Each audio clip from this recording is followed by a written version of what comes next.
Hey everyone, welcome back to my channel. Today I wanted to talk about an article that I came across and also a video which I saw. It's regarding an article on Vogue. Now the link will be in the description below, where there is a new initiative being started, and this initiative is to start the first black university in the UK. Now when I first saw this article, I had to take a step back because I thought, aren't we in 2020, not 1920? So why would I be seeing this be mentioned at all? But again, it's 2020, so I'm not even in the slightest bit surprised considering what's been going on. Now, this whole idea also, they have a Twitter page, funny enough, and the idea of this concept is to apparently is to help decolonize the racist curriculum.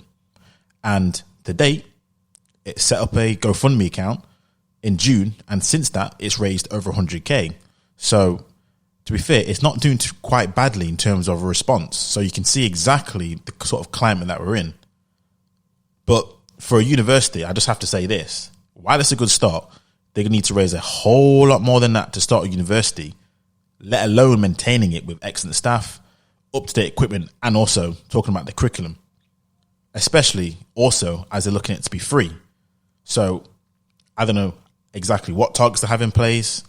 I don't know how much it's going to actually cost. I've been seeing, especially nowadays, billions in terms of starting university, depending on how widespread it's going to be, what type of curriculum, the staff, how big it's going to be. All these kind of things need to be taken into consideration. But if they want, and especially if they want it to be free, so we'll see exactly how it will pan out, because either you're going to have two things. You're going to need either wealthy contributors to the project, and that's going to have to be ongoing, or it's going to have to be something which the taxpayers are going to have to pay.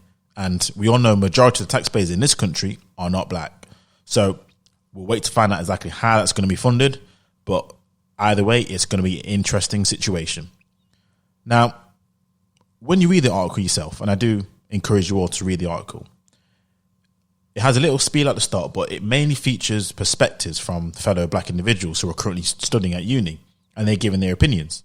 Now, to sum it up, the overall theme is that they believe that universities are mainly white, and because of that fact, they also don't cater for people of colour, black individuals in particular, and therefore, in their words, universities are institutionally racist because they oftentimes find themselves being the only black face either in a lecture hall or a seminar.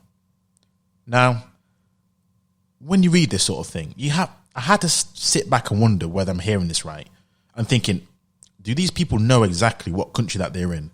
Now, for all of those who don't know and who see, the thing is with a lot of black people, we're situated in a lot of more urban areas. And what people don't understand is that the UK is majority white. So let me say that again. Majority of the UK, I think it's 87% is white British. Therefore, just off the strength of that alone, most universities will be majority represented from the main demographics, who are white people. Now, that's not racist, that's just facts.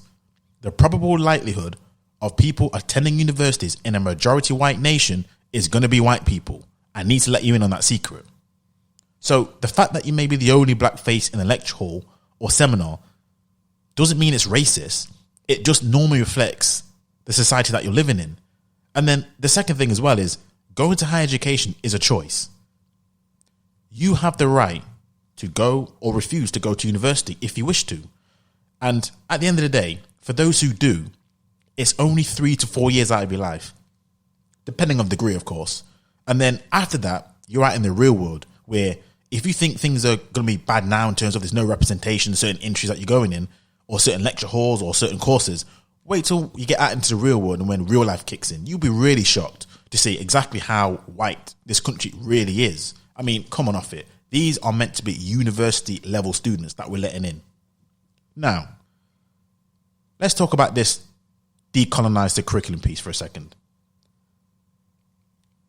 For the life of me, I'm actually trying to understand exactly what they're referring to, because in the article, it didn't give specifics. But from my understanding, unless you're studying some form of history or maybe some social science or political science, what is it that needs to happen to make black people feel more inclusive in the curriculum? What is it that needs to be decolonized, as they say, in order for it to be diverse. I mean, STEM subjects we're talking about, in this case, law, accountancy, business. These are majority of courses that students pick out when they go to university, whether it be Oxford, Cambridge, University of Nottingham, Birmingham, etc., Leicester, DMU, Loughborough, whatever it may be. Majority of courses that students will learn are irrespective of race. There's no race component in it. So I'm trying to understand for the life of me what they're talking about. Now, are they telling me, or are they trying to say that somehow if maybe a black face is teaching me mathematics, that's less racist than a white person? Is that what they're saying? Is that what they mean by decolonize the curriculum? Because if that's the case, then for me that says more about you than anyone else. And the question then becomes, who's a real racist? Now, I will grant you this, the history part. I will grant you this. I will concede that point. However, there are a few things we need to decode with the history part. Again, to my first point, in a majority white nation, the history that you be taught is going to be from a majority white perspective. It's not racist. It's just we're in a white country. Therefore, the history you're going to learn is going to be things regarding to the history of this nation. Okay. Now, if you're looking for something to be taught from a black perspective, which I have no problem with, to be fair, I have zero problem with that. I mean, I always look for history about my own people. I assume white people look for history from their own people. It's natural. So for me, what I would suggest is this.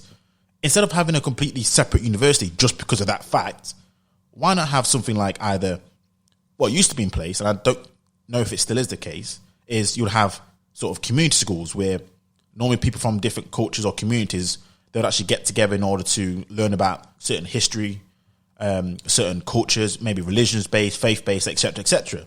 So either that could be an option, which would be a lot cheaper, or if this is a possibility, set up a specific uni course, or if we can do like a minor course where you can choose to pick it up on top of your main course, if that's an option.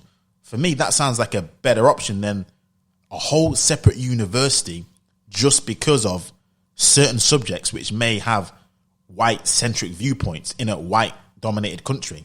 I mean, the thing which I want to understand is, are these in this black university that's going to be created in the UK, will they also be teaching us STEM subjects? Will they also be teaching us medicine, law, accountancy, architecture? If that's the case, why would a black person go to a specific university just for that when they can go to a white university, which is more prestigious, because that's another thing that people do take into account, and it's been around for a lot longer and is likely, and this is just how it is in terms of class, it's going to be looked upon more fondly on their CV.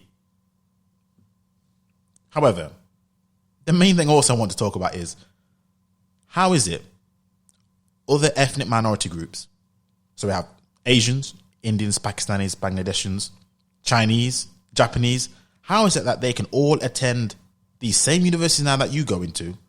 They're also a minority. Some of the people actually move countries. So some are actually from India, from China. They can do all of this, move countries, move land, move cultures, learn a new language, study at these universities, pass, and move on to their normal life. How is it that those communities can do the exact same thing which born and bred black Brits youth can't do, that they seem to find such a difficulty doing? Because at the end of the day, history wouldn't be telling them about South Asian culture. History won't be telling them about Chinese culture. History won't be telling them about Japanese culture. How is it that as black folk, you need something specific to you, which is so different than anybody else? What is so special that black people can't seem to learn at a quote unquote white institution that other ethnic minorities be able to do that? What is it with that? I mean, black people talk about overcoming, and our ancestors who overcome slavery, oppression, apartheid, segregation, died and bled to be included, for all this to happen and for now this group of people to try and come around full circle. Especially when you consider we're in an era nowadays where there are so many successful black individuals, it's unbelievable. It's like you almost have to believe we're in a twilight zone to believe some of the bullshit that's coming out these people's mouths. I mean, we are looking extremely weak out here. Extremely weak. We're looking hella soft. We're looking hella soft. And the most frightening thing that I'm thinking about right now The most terrifying thing is these are the same people who will likely be our next MPs or our future leaders at some point. Think on that. Wow. Thanks for listening, everyone. Until next time.